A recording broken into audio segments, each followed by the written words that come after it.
lately we've been seeing in the news feed here, especially from Kyle's fantastic source of aviation information. That's, the legitimate source where you don't have to worry too much about, false or incorrect news and dramatic stories coming your way. The Aviation Business Information Board on Facebook that Kyle runs.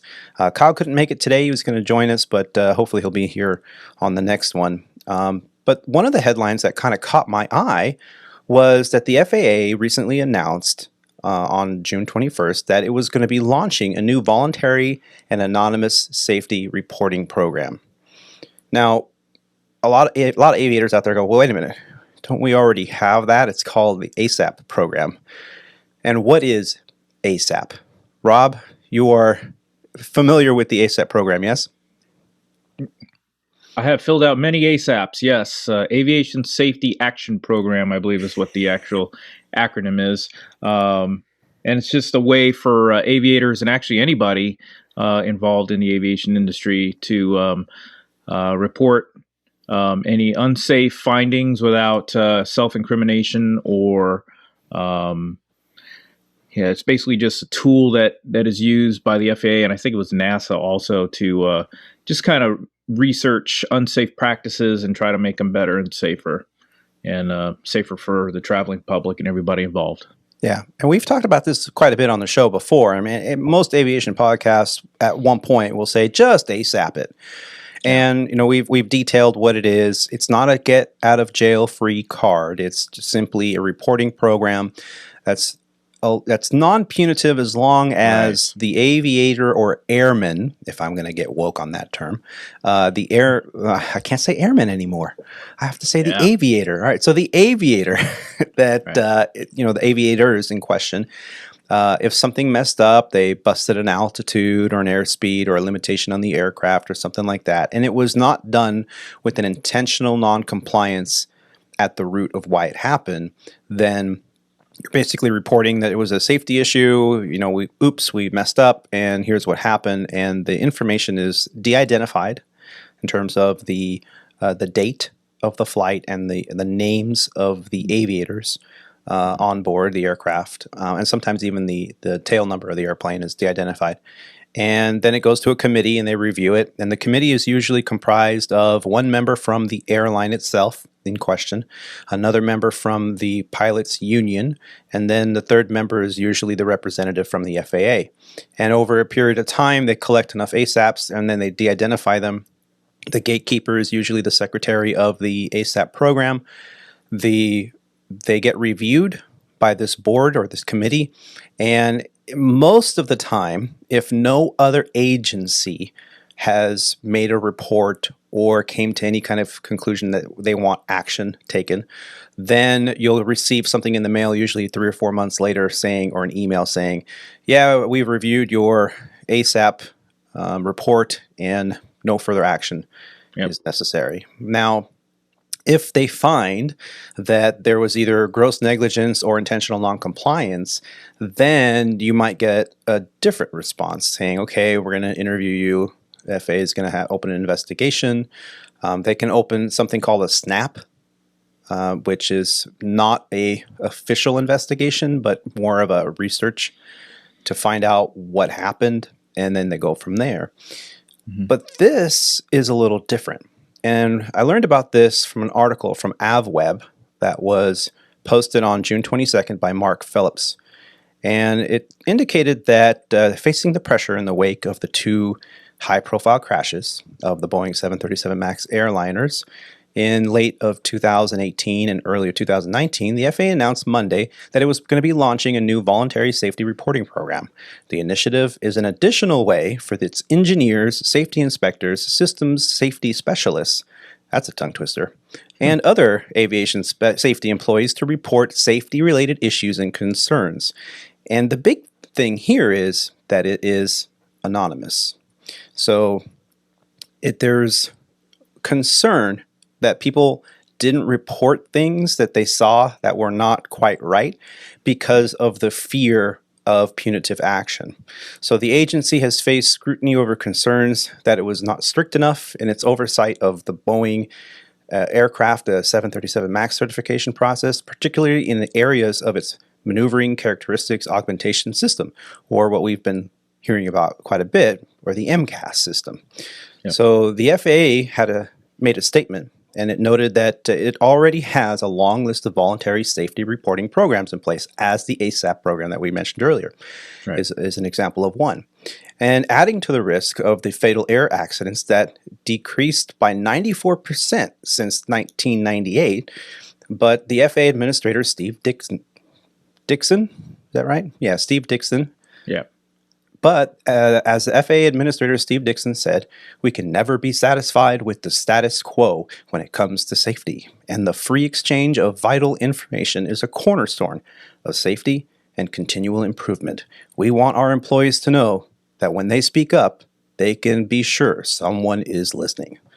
So this is an interesting, positive article about these safety programs. Now, Roger, have you ever had the liberty to fill out one of these ASAP or NASA reports?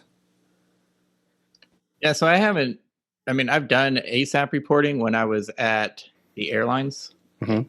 And I only did a couple or a few of them.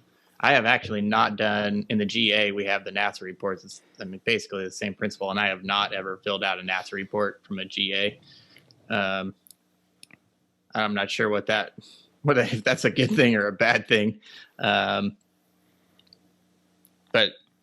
I think it's it's a great program, actually. Basically, it's to learn in order to learn from other people's mistakes. They take these and compile huge amounts of reports and say, okay, these are some of the problems, or these are some of the issues that the aviation community in general is having. And they can take that and go, okay, well, these are the kinds of things that we want to emphasize in training, whether you're going through for a recurrent cycle at your airline, or you're going in for your recurrent, type rating class in the GA world, or just going for a typical check ride, whether that's your private or commercial or instrument check ride, because they have all this data about, look, these are the potential problem areas that people are having, because we have hard data on it.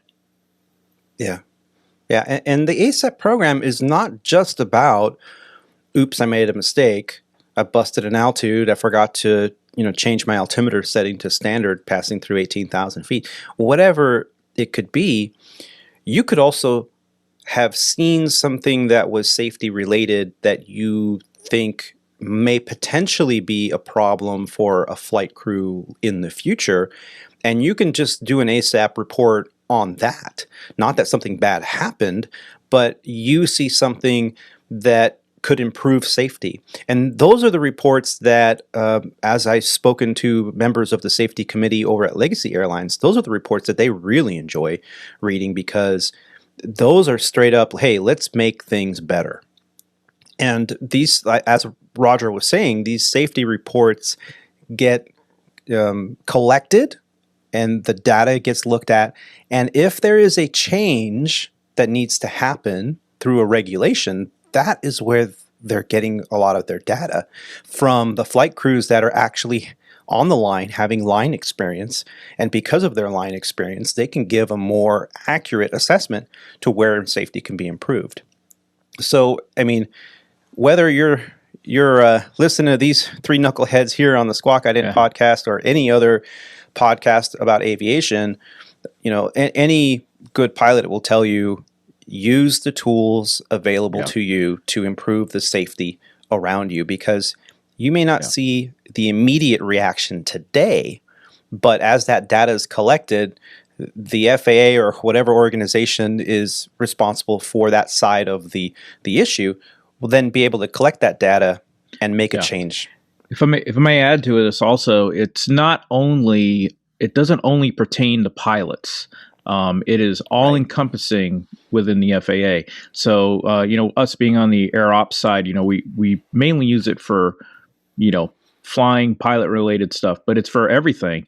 Air traffic controllers have to fill out ASAPs also when they feel that there's something in jeopardy. And also it also pertains to anything on the flight attendants or ground ops side, because, all the things that we do on a 121 carrier is regulated and closely scrutinized by the FAA. So even if a ramper walks by and sees something that he thinks is unsafe, or he witnesses something that may possibly be a violation of a regulation, he is also welcome, or I forget I don't know the actual term I would use, but he is also allowed to fill out an ASAP and get that reviewed by whoever it goes to. Yeah. And the ASAP program is not the only program, especially for those aviators out there or pilots that are working for a carrier, 121 carrier especially. I know we at Legacy have our own reporting system, both reporting for safety issues. We have mandatory reports that must be filled out. I remember about 3 or 4 shows ago, I talked about the incident I had in Hawaii with the passenger misconduct situation where we had to return to the gate. Now, normally, you look into our operations manual and it says, well, the captain shall fill out a report within so many hours of returning to base, blah, blah, blah, blah, blah. Or depending on the severity of the incident, the report must be filled out within 24 hours. Things like bird strikes, aborted takeoffs for anything other than air traffic separation or something. There's any kind of malfunction to a flight control, which is an immediate emergency declaration if you're in flight. But that also requires that you're going to have to fill out some paperwork, some forms. And why not fill out an ASAP report? What caused it? Was there a safety issue?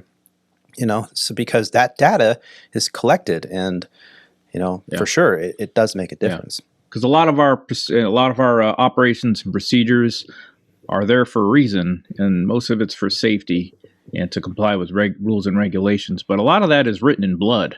You know what I mean? Somebody either got hurt or killed, or numerous people.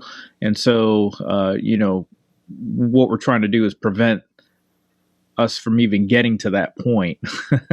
We want to prevent it from even becoming a hazard, so that we can all move about the country or the world safely. And that's basically the bottom line. Yeah. So definitely take a look at what reporting programs are available to you, whether you're a GA pilot or even considering getting your student pilot license. Yeah, absolutely. And AOPA, the Aircraft Owners and Pilots Association, is an organization, a nonprofit organization that's available to all pilots and even people that are not pilots. And I highly encourage you to check out their website at aopa.org.